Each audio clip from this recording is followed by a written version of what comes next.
और अवामी जलसों में जाके कहती थी कि हम मर जाएंगे, IMF के पास नहीं जाएंगे। और ये नहीं मरे, अवाम मर गई है। आज इन्होंने अवाम को मार दिया है, अवाम भूख से मर रही है, अवाम के पास खाने के लिए एक रुपया नहीं है, मेडिसिन के लिए पैसे नहीं है, कुछ नहीं है। अवाम को इन्होंने बिल्कुल जिबा करके रख दिया है। अवाम आज रो रही है, चीख रही है, चिल्ला रही है। इनके अपने अरकान असेंबली कह रहे हैं कि इस महंगाई के दौर में हम इलेक्शन नहीं लड़ सकते।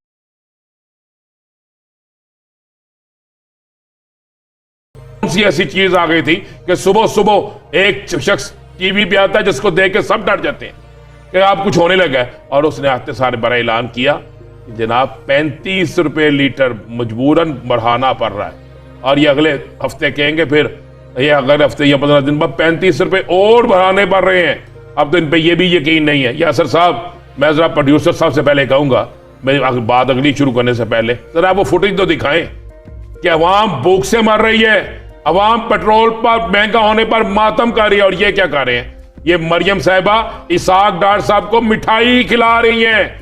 किस चीज की मिठाई? अवाम को मारने की। ये मिठाई खिलाई जा रही है अवाम को जलील करने की। ये मिठाई खिलाई जा रही है डॉलर को ब्लैक करने की। ये मिठाई खिलाई जा रही है पाकिस्तान की मईशत को तबाह करने की। पाकिस्तान के अहमदारे क्यों खामोश हैं, क्यों चुप हैं? इस पर क्यों नहीं पूछा जाता? क्यों नहीं गिरेबान पकड़ा जाता? इसाक डार को एक सरकारी त्यारे में आप पाकिस्तान लेकर आते हैं और उससे लाकर पाकिस्तान की मईशत बेहतर करनी है। मईशत तो बेहतर नहीं हुई, बर्बाद हो गई। और मरियम साहिबा देखे ना, अपने हाथ से उन्हें मिठाई खिला रही हैं। वजीर आजम साहब उन्हें थप्पी दे रहे हैं। शाबाश, बेहतरीन भाई, आपने कमाल कर दिया। आपने अवाम को गुर्बत नहीं खत्म की, गरीब को खत्म कर दिया। ये क्या है? ये क्या ड्रामेबाजी है? इस कौम के साथ इससे बड़ा मजाक होना? अब वो लोग कहां गए? वो टीवी एंकर कहां गए? माजरत से, क्या वो कहीं चले गए हैं? उनकी आंखों में पट्टी बंद की है, उनकी जबान को बंद कर दिया गया है, उनके जमीर को खरीद लिया गया है। जो महंगाई पे बोलते थे, जो महंगाई पे एहतजाज करते थे, जो रोजाना सड़कों पे निकलते थे, एक एक दुकान के पास जाते थे, एक एक शख्स के पास जाते थे, अब ऐसा नहीं है।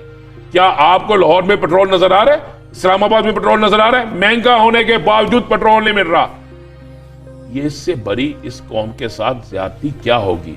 हाँ, एक चीज जरूर इस हुकूमत ने की है, मुकदमा खत्म बेहतरीन तरीके से। मैं कह रहा हूं ऐसी क्लीन चिट्टे दी हैं इन्होंने जिसकी इंतहाई कोई नहीं है। और साथ इन्होंने क्या किया? अपने मुकदमात भी खत्म किए हैं। सियासी इंतकाम नहीं लेना, लेकिन बदतरीन इंतकाम लिए। कहते हैं हम सियासी इंतकाम नहीं लेते। ख्वाजा आसिफ साहब की आज प्रेस कॉन्फ्रेंस सुनी है ना आपने जी? ये ख्वाजा आसिफ साहब कुछ अर्सा पहले पीपल्स पार्टी को क्या कहते थे, और आज कह रहे थे पीपल्स पार्टी तो हमेशा अपने खून माफ करती है। तो हजूर, फिर पीपल्स पार्टी में पर्चे भी तो आपने दिए थे। नैब के केसेस आसिफ अली जरदारी में किसी और ने नहीं किए थे, आपकी हुकूमत ने किए थे। तो आज अब तो वो इमरान खान साहब को कहते हैं कि आप बदनीयती की बुनियाद के ऊपर आसिफ अली जरदारी पे इल्जाम। चले, मैं कह रहा हूं इमरान खान पे जो ये कहते हैं इन्हीं की बात मान लें। शायद वो शहबाज शरीफ साहब ने नहीं कहा होगा पेट फाड़ूंगा, पैसा निकलवाऊंगा, सड़कों पे घसीटूंगा, वो किसी और के बारे में बात, किसी और के बाद वो इनको सुनाना चाहिए, इनको बार बार वो भेजना चाहिए इनके पास। यासर साहब, लेकिन सर हमारे अवाम की भी तो याददाश्त कमजोर हो जाती है। नहीं, अब नहीं होगी। अब टीवी पर रोजाना चलता, अब नहीं होगी। अब सोशल मीडिया ना टीवी चलाए, हरील लें अब टीवी चैनल्स को, सबको पैमरा का पाबंद कर दें। जो पाबंद होंगे वो चंद होंगे, जो नहीं होंगे वो खड़े रहेंगे, और जो खड़े रहेंगे वो चलेंगे, जो खड़े नहीं रहेंगे वो नहीं चलेंगे। अब तो सोशल मीडिया है, एक एक चीज याद दिलाता है, एक एक चीज सामने लेकर आता है, सबको सब कुछ सामने रखता है। यासर साहब, 8 से 10 दिन बाद आपके पास दालें नहीं होनी, आपके पास पोर्ट पे जो खरे हैं, सामान खरा है, वो खराब हो गया है। आपने इंडस्ट्री को भी तबाह कर दिया, इन्होंने इंडस्ट्री को तबाह कर दिया, इन्होंने बेरोजगारी की इंतहा कर दी। पाकिस्तान में मेडिसिन बनाने का रॉ मटेरियल नहीं है।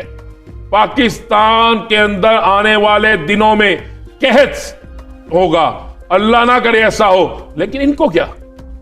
मुझे एक बात बताएं, पेट्रोल महंगा करने के बाद मिठाइयां खिलाई जाती हैं? इसाक डार साहब को मिठाई किस खुशी में खिलाई जा रही है? मरियम साहिबा कौन सा वर्ल्ड कप जीत के आई थी?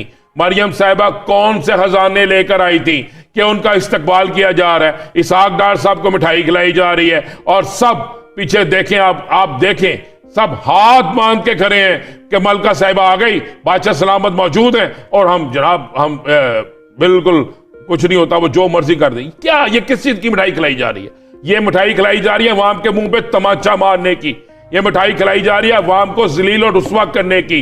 ये एक शख्स, आप देखें, ये एक शख्स आता है, वो आके कहता है मरियम साहबा को मैंने ताज पहनाना है। एक शख्स ने सोने का ताज पहनाया यासर साहब, और आप रो रहे हैं। आप कह रहे हैं 2,09,000 रुपए तोला सोना। और क्या फर्क पड़ता है इन लोगों को? इन्होंने कौन सा पल्ले से लेना है, या अगर पल्ले से भी लेना है तो इनके पास कितना पैसा है? ये आपको, मुझे, आम लोगों को पता फर्क पड़ेगा। यासर साहब, ये जो कुछ हो रहा है मुझे नहीं समझ आ रही कि इस पर खामोश रहने वाले किस तरह जवाब देंगे। इस पर खामोश रहने वाले अवामी अदालत में किस तरह जाएंगे। इस पर खामोश रहने वाले अपने घर में बैठकर किस तरह जवाब देंगे कि जनाब ये क्या हो गया। अब आज के दिन में खुदा की कसम, मैं कसम खा के कह रहा हूं, आज के दिन में जिस तरह पेट्रोल महंगा हुआ उसके 20-25 मिनट बाद हर चीज महंगी थी। इवन नान, रोटी, खाना पीना, दालें, सब्जियां, फ्रूट, हर चीज महंगी थी। राणा साहब, सितम जरीफी तो यह है कि रोटी का महंगा होना एक बहुत बड़ा मसला नहीं है। रोटी का महंगा हो के उसके वजन का भी कम हो जाना, यह सबसे बड़ी सितम जरीफी है। इसलिए कि वो क्या करें, वो कहते हैं कि हम क्या करें। हम हुकूमती अफराद को पैसे भी देते हैं, फूड इंस्पेक्टर को, प्राइस कंट्रोल कमेटी को भी पैसे देते हैं, हम लूट मार करने वालों को भी पैसे देते हैं, हम महंगा तरीन आटा भी खरीदते हैं, महंगी तरीन गंदम भी खरीदते हैं। तो क्या करें फिर हम? वो कहते हैं गैस महंगी, लकड़ी लेने जाए लक्कर महंगी, कोयला लेने जाए कोयला महंगा। क्या करें वो बेचारे? आप जरा अभी निकले ना, मैं तो कहता हूं कि हमें अगला शो जो है ना वो रोड पे करना चाहिए, आम लोगों के दरमियान में बैठ के करना चाहिए, ताकि पता चले अवाम क्या कहती है। मुझे एक बात बताएं, पैसे भी जेब में, पैसे लेकर लंबी कतारों में लगकर आटा ले रहे हैं, लंबी कतारों में लग के। ये मुफ्त नहीं मिल रहा। इस शख्स की एज देखें, ये जो बुजुर्ग लेके जा रहे हैं इसकी उम्र देखें, इन खवातीन को जिनके चेहरे शायद किसी ने ना देखे हो, लेकिन बेचारी भूख और भूख से बिलकते बच्चों के लिए रोटी लेने के लिए आटा लेने कतारों में लगती हैं, कतारों में लगती हैं। 3-3 घंटे लोग कतारों में लग रहे हैं, 3-3 घंटे। सख्त सर्दी है, बारिश है, आंधी है, तूफान है, लेकिन वो बेचारे क्या करें? साहब, ये तो एक आटे के तोड़े के लिए ये तो कतार सिस्टम भी खत्म हो जाएगा आने वाले दिनों के अंदर। जो मिनी बजट आ रहा है, मिनी बजट के जुमरे में आपने जो अरबों रुपया आवाम के ऊपर मुसल्लत करना है, ये तो पैसा जो अभी कुछ जेब में है ये भी जाता रहे। मैंने ये बात याद करें, मैंने आपसे कहा था जब अगले हफ्ते हम प्रोग्राम करने आएंगे तो हालात चेंज हुए होंगे, याद है ना आपको जी? मैं आज भी इस बात पे स्टैंड ले रहा हूं। ये एक हफ्ते बाद जब हम प्रोग्राम करने आएंगे तो हालात बिल्कुल तब्दील होंगे। हालात इतने तब्दील होंगे आप सोच नहीं सकेंगे। अब लोग गिरेबान पकड़ेंगे हुक्मरानों का। मैं आपको ये बता दूं, ये जो कहते ना हम सोच कुछ हल्के जो है वो एक रिपोर्ट्स बना के दे रहे हैं कि जिसके साथ जो मर्जी कर लें कोई फर्क नहीं पड़ेगा, कोई बंदा बाहर नहीं निकलेगा। अब सियासी जमातों के कारकुन बाहर निकलें या ना निकले, अब सियासी जमातें बाहर निकलकर कुछ करें या ना करें, मैं आपको ये लिख के दे रहा हूं, ये कागज पे लिख ले। अब जिस गरीब का बच्चा भूख से मर रहा है ना, वो इंकलाब लेके आएगा। वो ऐसा इंकलाब लेके आएगा कि मुल्क को लूटने वाले, मुल्क को लूटने वालों को सपोर्ट करने वाले सब जो है वो कटहरे में मौजूद होंगे। और ऐसा कटहरा होगा कि जिस कटहरे की में फिर सजा ही मिलेगी, वहां पर कोई रायत के चांस नहीं होंगे। ये हालात बड़े बुरे जा रहे हैं। मरियम अब किस बुनियाद पर वोट मांगेगी? एक दिन पहले आती है और तोहफा क्या देती है? 35 रुपए महंगे पेट्रोल का। एडवांस में बता रहा हूं 37 रुपए महंगा पेट्रोल मजीद होगा। एडवांस में बता रहा हूं आपको मैं। आपने तो कहा टैक्सों के साथ कुछ और भी होने जा रहा है, बहुत कुछ होने जा रहा है, इतना कुछ होने जा रहा है जिसकी सोच कोई नहीं है। और ये जितना मर्जी जोर लगा ले, अब वो कहते हैं ना वक्त करीब आ पहुंचा है, वक्त करीब आ पहुंचा। अब इनकी इलेक्शन ना करवाने की ख्वाहिश भी दम तोड़ जाएगी। इनको अब इलेक्शन में जाना पड़ेगा। मरियम साहिबा के बाद राना सनाउल्लाह साहब की भी वतन वापसी, क्या रफ्ता रफ्ता मियां मोहम्मद नवाज शरीफ साहब भी आ जाएंगे? वो भी आके सोचिएगा भी ना, सोचिएगा भी ना। राना सनाउल्लाह साहब तो वज़ीर दाखिला है, वो तो गए हुए हैं ना, चले मिल के आ गए। मरियम साहिबा, मुझे पहले तो ये जवाब देना, मरियम साहिबा वापस आई हैं, उनके इतना इस्तकबाल हुआ है, क्या उन्होंने किया क्या है? वो किस लिए इस्तकबाल उनका किया गया है?